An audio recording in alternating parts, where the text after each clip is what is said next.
So let's try,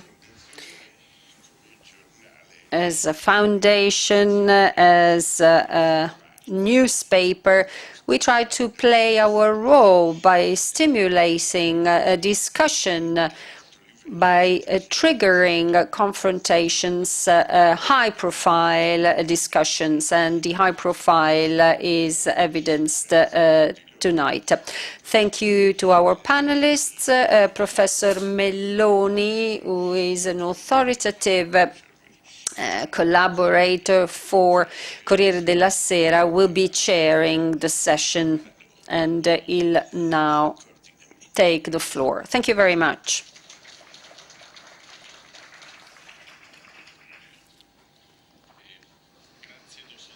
Thank you. Just some housekeeping information. The first speaker would be Professor Michalski, who will put this initiative into a context.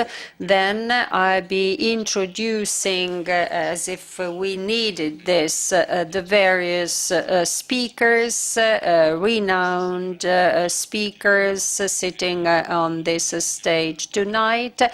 We listen to them in alphabetical order, and Mr. Giuliano Amato, of course, is opposing himself to this. I'm not actually opposing myself to this. I simply will try to change my surname. Anyway, we'll just ask you then to pose your questions. They'll have some time to reply to your questions, and we'll close at 7:30. Let me first express my gratitude to our hosts, the paper and the foundation of Corriere della Sera. I represent one of the institutions involved in this project. I will read you the list, a very long list of others. The institution I represent is the Institute for Human Sciences and Institute for Advanced Study in Vienna. And this institution, together with a group of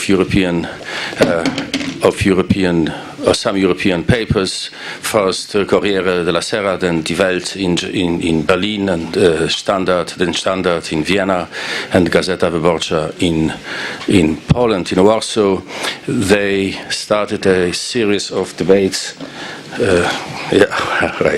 The series of debates introducing as Mr. President already mentioned, introducing a Congress of European Culture to be organized in Wrocław 2011 during the Polish presidency of the European Union.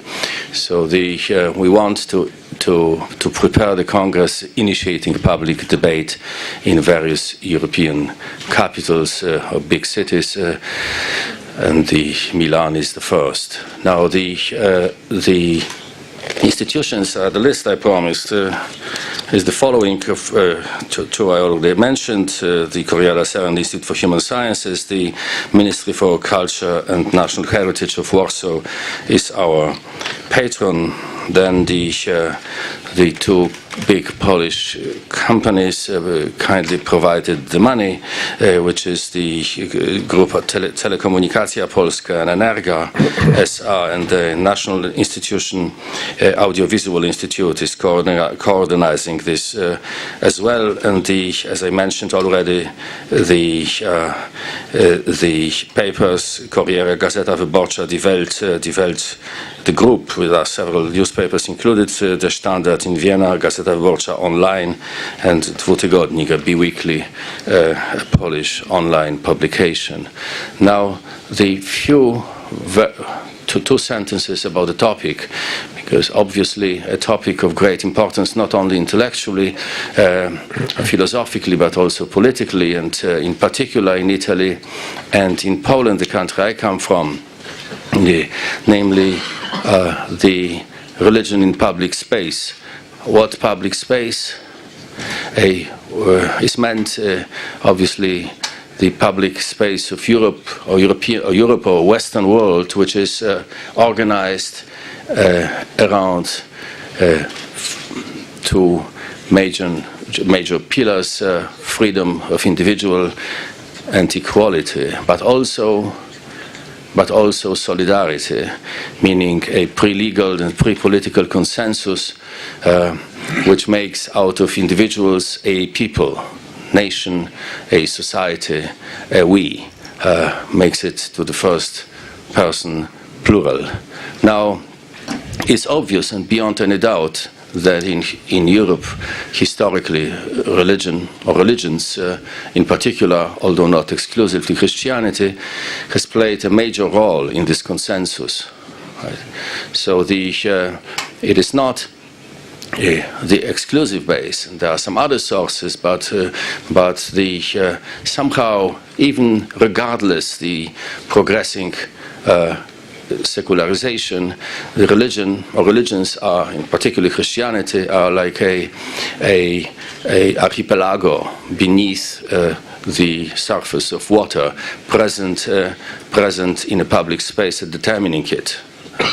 Now, the question, obviously, now political and intellectual question is the rapidly increasing plurality and diversity of religions, other religions, other ideological attitudes, or to put it in one word, cultural diversity.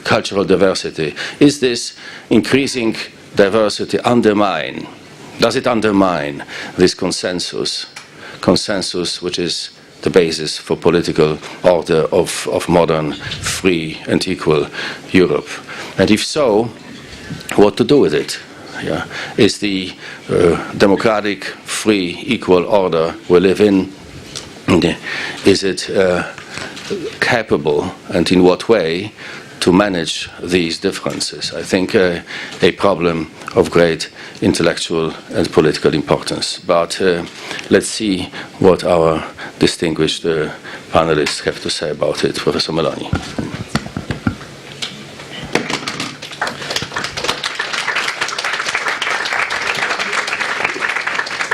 Gli ospiti. Tonight's guests are well known.